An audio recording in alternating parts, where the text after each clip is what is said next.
وإن لم تغفر لنا وترحمنا لنكونن من الخاسرين. ربنا آتنا في الدنيا حسنة وفي الآخرة حسنة وقنا عذاب النار.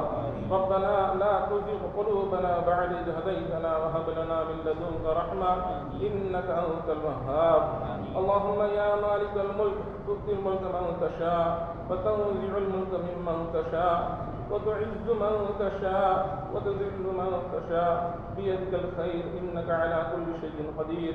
ربنا هب لنا من أزواجنا وذرياتنا قرة أعين واجعلنا للمتقين إماما.